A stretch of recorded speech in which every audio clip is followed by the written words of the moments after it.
Hello guys, कैसे हैं आप सब। तो आज आपके लिए एक नई वीडियो लेकर आया हूँ नए कंटेंट के साथ। कंटेंट ये है कि मतलब कुछ बच्चों को कन्फ्यूज़न रहती है जो अब्रॉड एमबीबीएस करना चाहते हैं। इंडिया में रहते हुए उनको ये कन्फ्यूज़न रहती है जब उनको डिसाइड हो जाता है कि भाई मुझे उज़्बेकिस्तान जाना है, ठीक है। तो उनको ये कन्फ्यूज़न रहती है कि भाई वहाँ जाना सेफ़ है या नहीं है, क्योंकि वहाँ के अभी तक कोई बच्चा एफएमजी पास आउट नहीं हुआ है। तो मैं आपको बता दूँ, आए दिन मैं भी कमेंट पढ़ता रहता हूँ कि वहाँ पे अब तक कोई बच्चा पास आउट नहीं हुआ, क्योंकि वहाँ का जो 2019 2019 में वहाँ का पहला बैच स्टार्ट हुआ था, वो बैच मेरा ही था, बिल्कुल सही बात है। बट 2020 में यहाँ पर किर्गिस्तान के कुछ बच्चे ट्रांसफ़र लेके आ गए थे, जिनको 2022 में डिग्री मिल चुकी थी, ठीक है। 2022 में डिग्री लेने के बाद फर्स्ट अटेम्प्ट में अपना एफएमजी क्लियर किया था उरगेंच ब्रांच के डॉक्टर तरुण भाटी ने। उन्होंने फर्स्ट अटेम्प्ट में किया, ठीक है। तो अभी दिस ईयर 2024 में जो लेटेस्ट जो एफएमजी हुआ है जनवरी के अंदर जो हुआ था, तो उसमें दो बच्चों ने उरगेंच ब्रांच के दो स्टूडेंट्स ने क्लियर किया है। एक तो डॉक्टर अंजलि सैनी जिन्होंने अपना फर्स्ट अटेम्प्ट में क्लियर किया है, और एक है डॉक्टर निहाल सिंह गुजर जिन्होंने अपना थर्ड अटेम्प्ट में क्लियर किया है। तो ओवरऑल अगर रेशो की बात करें तो मैं सिर्फ उरगेंच ब्रांच की बता रहा हूँ। अभी तक यहाँ के 12 स्टूडेंट्स ने एफएमजी दिया है, जिनमें से 3 स्टूडेंट्स का एफएमजी जो है क्लियर हो गया है, ठीक है। तो उनमें से एक लड़की है, मैंने अभी बताया आपको, डॉक्टर अंजलि सैनी, जिसका फर्स्ट अटेम्प्ट में क्लियर हुआ है, जिनके मार्क्स आए 191, अच्छा स्कोर किया है इन्होंने। तो एक बार उनसे बात करते हैं, जानते हैं उनकी जर्नी कैसी रही, कैसे उन्होंने प्रिपरेशन किया, कहाँ से किया, ठीक है। तो उज़्बेकिस्तान के मेडिकल का और उरगेंच ब्रांच के हॉस्पिटल्स का क्या ओपिनियन है उनका, ठीक है। तो बात करते हैं। हाँ, तो डॉक्टर अंजलि, कैसे आप, कैसा लग रहा है आपको, आपका एफएमजी क्लियर बढ़िया। हो गया है, बहुत अच्छा स्कोर किया है अच्छा आपने। लग रहा है। Thank you. काफ़ी कॉन्ग्रेचुलेसन आ रहे होंगे आजकल तो आपके पास उरगेंच से और भी हाँ, यूनिवर्सिटी वो से कि तो आप आते तो, ही है। हाँ, क्योंकि आप तो वहाँ किर्गिस्तान में थे भी ना, तो वहाँ के भी कलीग होंगे आपके जिन्होंने क्लियर किया हाँ है। जी। कॉन्ग्रेचुलेशन करते हैं सब एक दूसरे के साथ। जी बिल्कुल। तो क्या चल रहा है आजकल, कोई हॉस्पिटल वगैरह ज्वाइन किया हुआ है या अभी रेस्ट ही चल रहा है घर पे। नहीं, रेस्ट नहीं चल रहा। अभी मैंने कोई हॉस्पिटल ज्वाइन किया हुआ है, तो अच्छा। उधर जाती हूँ। हाँ। हाँ, मतलब अभी भी और रेस्ट नहीं, स्ट्रेसफुल थोड़ा चल रहा है बहुत। अभी भी। हाँ, काइंड ऑफ बोल सकते हैं। तो कुछ हमारे व्यूअर और हम भी जानना चाह रहे थे कैसी आपकी जर्नी रही एफएमजी में, फर्स्ट अटेम्प्ट में आपने क्लियर किया है। तो आपने अपनी प्रिपरेशन कब से स्टार्ट की, मीन कौन से सेमेस्टर से की, या फर्स्ट ईयर से चल रहे थे या लास्ट ईयर में आके आपने स्टार्ट की, कैसे हुआ। एक्चुअली मैंने थर्ड ईयर में कोरोना टाइम में, उस टाइम मेरे को पता चला हाँ। था कि पैराग्लाइडर और मैरो इस टाइप से ऐप्स होते हैं। उससे पहले हाँ। मैं किर्गिस्तान में थी, मतलब मैंने माइग्रेशन किया उज्बेकिस्तान में। तो मैंने हम्म। बुक्स ही पढ़ी थी जो सेमेस्टर में होती है, वही थोड़ा बहुत करते थे, क्लासेस के लिए पढ़ते थे। फिर हम्म। मेरे को पैराग्लाइडर का पता चला। तो तब एक इन्होंने कोई फ्री में ऐसे ट्रायल दिया हुआ था पैराग्लाइडर में, तब मैंने उधर ही उज्बेकिस्तान में एक दो वीडियोस हम्म। देखी तो मुझे अच्छा लगा। तो मैंने सब्सक्रिप्शन लिया इनका, यहाँ आने के बाद, इंडिया आने के बाद। तो कोरोना टाइम में 6 to 7 मंथ इधर ही गए थे। तब से स्टार्ट की थी मैंने प्रिपरेशन, तो मैंने वीडियोस कंप्लीट कर दी थी मेरी फोर्थ ईयर तक सभी सब्जेक्ट्स की। तो मेरी ऐसे फोर्थ था ईयर कि तक। हाँ, तो मेरा ये ऐसे था ओ, कि बढ़िया। पर्टिकुलर सब्जेक्ट का ये नहीं था कि इसी ऐप से करना है, मतलब किसी कोई अलग ऐप से था, मतलब कोई सब्जेक्ट ईएनटी है जैसे, वो मेरी मैरो से हम्म। थी। फिजियो थी मेरी मैरो से। और कुछ सब्जेक्ट्स अलग अलग थे, मतलब मतलब मेरी मैरो एनाटॉमी प्रेपरेटर फिजियोलॉजी दोनों को थी। मिक्स करके आपने किया है। मिक्स था, हाँ मिक्स था, कुछ का मैंने रैपिड रिवीजन नहीं किया था सिर्फ। तो फोर्थ ईयर तक मेरा ऐसे वीडियोस कंप्लीट हो चुकी थी। फिर फिफ्थ ईयर में मैंने स्टार्ट की मेरी रिवीजन। और रिवीजन की, फिर मैंने मेरे नोट्स रिवाइज किए, मैं वीडियोस नहीं देखी थी, नोट्स और क्वेश्चन आंसर। और यहाँ पे लास्ट ईयर में मैंने कुछ दो एक जीटी दिए होंगे, वो पास्ट ईयर की थी। तो इनमें काइंड ऑफ ठीक ठाक स्कोर था, इतना खास नहीं था, हाँ, क्योंकि उस टाइम मेरी तो रिविजन उसे चल देख रही के थी तो सारे सेमेस्टर। स्कोर एवरेज देख के तो डिमोटिवेशन आ गया होगा, या फिर अच्छा स्कोर था, क्या रहा था उस स्कोर का। वो स्कोर ये था कि मतलब मैं पास हो रही थी, और मेरे कुछ एक सब्जेक्ट्स हम्म। ही हुए थे रिवीजन के, तो मेरे को लगा था कि मैं पूरा कर लूंगी, तो मैं कर सकती हूँ अच्छा स्कोर। फिर उसके बाद मैं इंडिया गई थी, फिर इंडिया में 6 मंथ की थी, तो वो तो बार बार रिवीजन करते हैं, तो वो एक मोमेंटम बन ही जाता है, तब दूसरे स्कोर भी इंक्रीज होने लगे थे। तो इंडिया के आपने क्या दिल्ली से कोचिंग की, या फिर कैसे ऑफलाइन कोचिंग की आपने कोई। नहीं, दिल्ली में आके मैंने नहीं की कोचिंग, क्योंकि मेरे को लगा कि मेरे को मेरे कंटेंट पे कंसंट्रेट करना चाहिए। क्योंकि अगर मैं दिल्ली कोचिंग ले लेती कहीं से भी, तो वहां पे डिस्ट्रैक्शन उनकी डिस्ट्रैक्शन आ अलग जाता। अप्रोच होती। उनकी अलग बिल्कुल। अप्रोच होती, वो शुरू से स्टार्ट करवाते, और वो चीज मैं कर चुकी थी। तो फिर मेरे को लगा कि खुद के कंटेंट को ही अच्छे से पढ़ना इज मोर इम्पोर्टेंट। हम्म। हाँ। हाँ, अच्छा था क्योंकि आपकी प्रिपरेशन तो शुरू से ही हो रही थी, और आपका स्कोर भी बहुत अच्छा हो रहा था उसमें, तो सही बात है, फिर डिस्ट्रैक्ट होने जी। की जरूरत नहीं है, जिस चीज़ में कर रहे हो उसमें कंटिन्यू करने में ही फायदा है। हाँ, क्योंकि फिर वो अपना शुरू से स्टार्ट करवाते, तो वो हम्म। रिवाइज करवाते, तो फिर मेरे को लगा कि हम्म। मैं खुद का ही रिवाइज बार बार करूंगी, तो मैं और अच्छा स्कोर कर सकती हूँ। और हम्म। सभी टीचर्स भी यही बोलते हैं, क्लीशे लाइन नहीं है कि रिवीजन इज द की। तो इसलिए यस, यस, फिर यस, मैंने वही बिल्कुल। चूज किया। सही है फिर।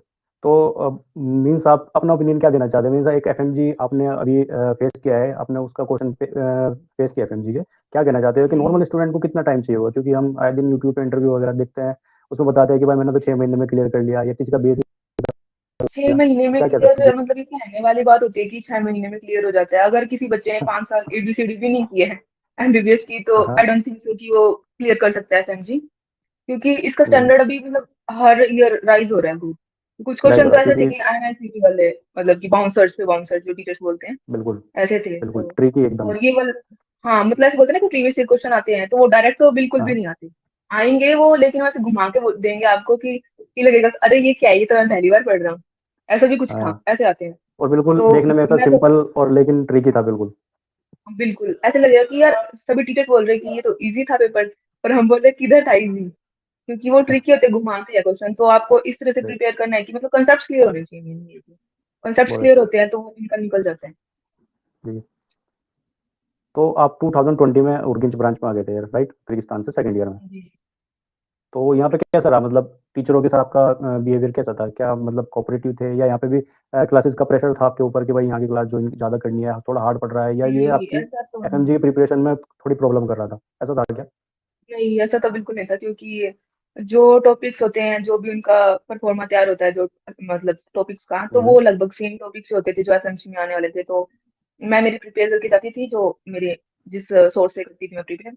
और वो वहाँ पे तो टीचर्स भी काफी सेटिस्फाई होते थे उनसे, और वो भी हेल्प करते थे कि हाँ तुम्हारा एग्जाम है तो तुम वहीं से पढ़ो और बुक्स यूज करो, तो और अच्छी बात है। और सर्जरी वर्जरी देखने को मिलती थी सही, मतलब कि काफी तो क्लिनिकल मतलब एक्सपोजर ये सही चीज़ थी। ये चीज़ क्लिनिकल एक्सपोजर उर्गिंच ब्रांच में होता है, मैंने भी देखा ऑपरेशन थिएटर वगैरह, तो ये चीज़ हम्म। कोई काम आती है क्या, मतलब रिलेट हो पाती है क्या? हाँ बहुत रिलेट हो पाती है ये तो। क्योंकि सर्जरी में, सर्जरी हो गया मतलब सभी सब्जेक्ट्स में जाओगे ना क्लिनिकल में, फोर्थ हाँ फिफ्थ हाँ। ईयर के बाद, तो सारे सब्जेक्ट्स में क्लिनिकल इंस्ट्रूमेंट्स तो पूछते हैं। तो उससे आपको बहुत फायदा होता है। अभी जैसे मैं हॉस्पिटल ज्वाइन किया मैंने अभी, तो अभी हम्म ऐसे सीधा बोलते हैं ना कि नाम बोलते हैं इंस्ट्रूमेंट्स के, तो आपको स्ट्राइक करता है कि हाँ ये तो मैंने उधर पढ़ा था और ये तो ऐसा दिखता है। हम्म। तो आप और एक कॉन्फिडेंस आ फैमिलियर जाता है कि एनवायरमेंट। लो फील हाँ, नहीं होता, कहते हैं कि ये एफएमजी है, अब्रॉड के कुछ स्टूडेंट फील है, तो नहीं लो फील आता। नहीं होता। सही बात है। हाँ, फैमिलियर रहते हो आप एक। हम्म। तो ऐसा भी होता होगा, मतलब सपोज आपकी पीडिया कंप्लीट हो गई, आपकी सर्जरी कंप्लीट हो गई, फिर कोई आपने मतलब डिजीज पड़ी, फिर उस तरीके का पेशेंट आपको यहीं उर्गेंज में किसी भी हॉस्पिटल में देखने को मिल गया, ऐसा बहुत बार होता होगा, रिलेट होता होगा। हाँ हाँ, बहुत बार, बहुत बार ये सर्जरीज देखते थे। और पीडियाट्रिक्स के भी मतलब देखने जाते तो क्लिनिकल एक्सपोजर ही होता था मेन। तो टीचर्स क्लिनिकल पे बहुत प्रेशर रखते थे कि मतलब तुम देखो, पेशेंट्स देखो जितने हो सकते देखो। क्योंकि सही थ्योरेटिकल तो बात। आप फिर भी कर लेते हो, क्योंकि वो रिलेट होता है ना, तो और अच्छे से कंसेप्ट बिल्डअप होते हैं। बिल्कुल। तो ये मोटिवेशन वगैरह आप तो सेकंड ईयर से मतलब पढ़ना, थर्ड ईयर से करना, तो आपको किसी का कोई इन्फ्लुएंस बना क्या आपका, मतलब उसे देख के ऐसा पढ़ने का हो रहा है कि मैं भी पढ़ूंगी, या मैं ये। मतलब ऐसा तो नहीं था, बट मेरा किर्गिस्तान में मेरे काफी फ्रेंड्स थे, तो वो शुरू से ही पढ़ रहे थे हाँ। मेरे साथ के। अच्छा। तो उनके साथ ऐसा होता था कि मतलब एक कंपनी के साथ पढ़ते हैं तो थोड़ा अच्छा, मतलब ये रहता है कि हाँ इस जर्नी में मेरे साथ कोई है तो डिस्कस कर बिल्कुल। सकते हैं, तो हाँ, किस तरीके डिस्कस से। करने के लिए सही बात है। हाँ, तो इस वजह से वही था मेरा मोटिवेशन। तो बाकी मोटिवेशन तो मैं बोलती हूँ कि एक डिसिप्लिन होता है ना, वो इम्पोर्टेंट होता है कि आपको 5 घंटे 4 घंटे देनी है। चाहिए 2 टॉपिक पढ़ी आपने, तो वो इकट्ठा हो के आपके स्ट्रॉन्ग बनते जाते हैं। क्योंकि ये एक दिन में आने वाली चीज नहीं है कि एक दिन आप रट्टा मार दोगे तो बिल्कुल। अगले दिन तो भूल जाओगे। इसको तो बिल्कुल टाइम चाहिए, प्रैक्टिस चाहिए, बिल्कुल चाहिए, क्योंकि चीज़ों को रिलेट कंसिस्टेंसी। करनी पड़ेगी, रट्टा वाला काम नहीं है। तो आपकी मतलब कंटिन्यूटी कितनी थी, एक दिन में आप कितने घंटे देते थे, मतलब नॉर्मल ऑन एवरेज? नॉर्मल जब शुरू में जैसे थर्ड ईयर फोर्थ ईयर में, तो कभी कभी बीच में निकल भी जाता था, या 3 4 घंटे, कभी कभी मतलब कुछ नहीं होता था तो 6 7 भी निकल जाते, 6 7 घंटे भी दे देती थी। और लास्ट ईयर में मैंने अच्छा दिया था टाइम, क्योंकि मेरे को था कि एक हम्म। स्ट्रॉन्ग रिवीजन दे के जानी है इधर से। और उसके बाद इंडिया जाके मतलब कैसे कर पाऊंगी, मतलब एक था मन में कि कर पाऊंगी क्या नहीं कर पाऊंगी, बट ये था अच्छा, कि ये एक शायद स्ट्रॉन्ग रिवीजन आपने दे के जाऊंगी। पहले ही सोच लिया था कि हम्म। मैं ऑफलाइन कोचिंग नहीं करूंगी, क्योंकि आपका स्कोर सही आ रहा था उसी टाइम पे ही। हाँ, मेरे को ये था कि अगर ये कर रही हूँ तो यही कर लूँ। क्योंकि सही है। ऐसे बोलते हैं कि आप एक चीज पढ़ो, उसको बार बार रिवाइज करो 10 चीज पढ़ने की बजाय। तो फिर मैंने वही बिल्कुल। अपनाया। तो फिर मैंने सोचा था कि मतलब एक ये है कि स्ट्रॉन्ग रिवीजन कोई देती हूँ। कोई स्टूडेंट अगर कंसंट्रेशन से मतलब दिन के 2 या 3 घंटे पढ़े स्टार्टिंग से, तो उसके लिए लोड नहीं, मतलब आराम से हो जाएगा। हाँ, लोड, और लास्ट में लोड इतना हो जाता है कि वो 6 मंथ जो नहीं पढ़ के जाते भाई कि अभी पता नहीं क्या ये करेंगे। और वो फिर लोड के साथ आप नहीं याद रख सकते चीजें। बिल्कुल। फिर भी आपकी मेहनत तो काफ़ी हुई, जानते हैं हम सब, देखते हैं। काफ़ी टाइम तो आप मेरे ख्याल से इंस्टाग्राम और ये सोशल एक्टिविटी से भी दूर रही। ये सब से बचना ज़रूरी था शायद। हाँ, अब मेरे को शुरू में ऐसे लगता था कि मैं इंस्टाग्राम छोड़ ही नहीं पाऊंगी, क्योंकि मतलब वो एक आदत हो ही जाती है सबकी, एडिक्शन है एक तरह का ये रील्स सोशल जी, मीडिया। रील्स देखना सब। हाँ, तो फिर यहाँ पे आई तो फिर मेरे को लगा कि छोड़ना पड़ेगा ये, क्योंकि ऐसा होता है सबके साथ होता है डिस्ट्रैक्शन हो रहा कि है, 10 मिनट बिल्कुल का डिस्ट्रैक्शन आधा हो रहा है। घंटा तो निकल ही जाता है उनको स्क्रॉल करने में। तो फिर मैंने बिल्कुल। ना अनइंस्टॉल कर दिया उसको। फिर कुछ दिन तो लगा कि हाँ कि कुछ मिस हो रहा है या नहीं हो रहा, फिर वो अपने आप आदत बन जाती है। अब तो शायद मैं देखती भी नहीं होगी, मेरे को ऐसे लगता है कि है भी इंस्टाग्राम, बस इतना ही मतलब। क्या आप छोड़ दो तो वो आदत, वो बोलते हैं ना कि 1 हफ्ते में 2 हफ्ते में आपको आदत पड़ जाती है किसी चीज की, रहने बिल्कुल, की भी बिल्कुल। और ना रहने की भी, तो वही था। तो इंटर्नशिप का क्या चल रहा है अभी? पासिंग रिजल्ट वगैरह मिला आपको? अलॉट हुई कि इंटर्नशिप कब हो सकती है आपकी? अभी पासिंग सर्टिफिकेट का तो ये है कि ये डेट अलॉट की है इन्होंने, तो ये अल्फाबेटिकली देंगी अच्छा, पासिंग मतलब सर्टिफिकेट। जैसे उज्बेकिस्तान है कंट्री तो के हिसाब से उज्बेकिस्तान लास्ट में है। यू हाँ, में, तो मेरी उज़्बेकिस्तान यू में आएगा। 6 अप्रैल को मिल रही है। हाँ जी। तो तो बहुत मेरी लेट हो 6 जाएगा। अप्रैल को पासिंग सर्टिफिकेट मिलेगा, उसके बाद ओके, प्रोसेस प्रोसेस स्टार्ट होगी उसकी। ओके, मतलब कौन से स्टेट में लेनी है, वैसे तो डोमिसाइल वालों की ज्यादा प्रेफरेंस होती है।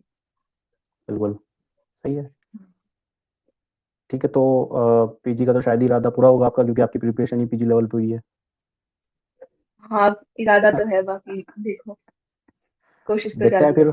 उम्मीद है हमें भी आपका अगला इंटरव्यू हम लें बिल्कुल, और वो आपके पीजी क्लियर होने के बिल्कुल बाद लें, और सारी बधाइयों के साथ, वो सारी कॉन्ग्रेचुलेशन के साथ। बिल्कुल बिल्कुल। तो चलिए फिर, बहुत अच्छा लगा आपसे बात करके। और आप अपना अपना एक्सपीरियंस शेयर किया है, हमारे व्यूवर्स को भी बहुत अच्छा लगेगा। बहुत सारे कैंडिडेट हैं, इनको हेल्प होगी। मतलब मेन चीज़ तो ये है कि अब अगर फर्स्ट ईयर सेकंड ईयर से कंटिन्यूटी बना के चले तो 2-3 घंटे इनफ होते हैं। मतलब वो बाद के लोड और प्रेशर से बचने से अच्छा है कि अभी से ही बना के चलने में बहुत फ़ायदा है। हाँ, मैं शुरू से पढ़ती थी, तो अभी लास्ट में तो इंस्टाग्राम तो मैंने छोड़ रखा था, लेकिन हम्म, मैं यूट्यूब चलाती थी अपना, क्योंकि यूट्यूब पे ऐसा होता था कि निमोनिक्स की वीडियोस वगैरह होती थी और टीचर्स ओके। ऐसे अपनी लास्ट मिनट की रिवीजन की वीडियो डालते हैं, तो वो देखती थी। तो हम्म, उसमें बीच में मैं बिग बॉस देखती थी, बल्कि लास्ट में तो मैं 1-1 घंटा बिग बॉस देखती थी और पढ़ती थी। तो मुझे ऐसा लगता था कि वो देख लेना चाहिए, क्योंकि थोड़ा माइंड फ्रेश तो होना ही चाहिए, क्योंकि लास्ट के जो 10 डेज होते हैं ना, उनमें इतना मतलब ऐसा लगता है कि भाई क्या हो रहा है क्या नहीं। तो थोड़ा हाँ, रिलैक्स देखा के तो लिए मैंने। देख लेना सही चाहिए, है, मुझे ऐसा लगता है। बड़ी हिम्मत हो चाहिए होगी उस टाइम के लिए, क्योंकि क्या याद किया है। मतलब इतना पढ़ने के बाद भी अगर नहीं हो पाया तो दुनिया को छोड़ो, खुद को कैसे फेस करेंगे?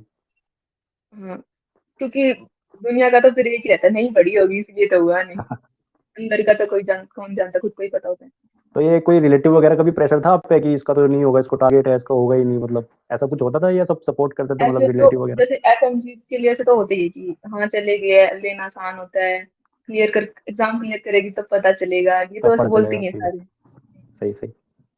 ठीक है, तो हमारी बात जो अंजलि सैनी से चल रही थी, आपने देखा।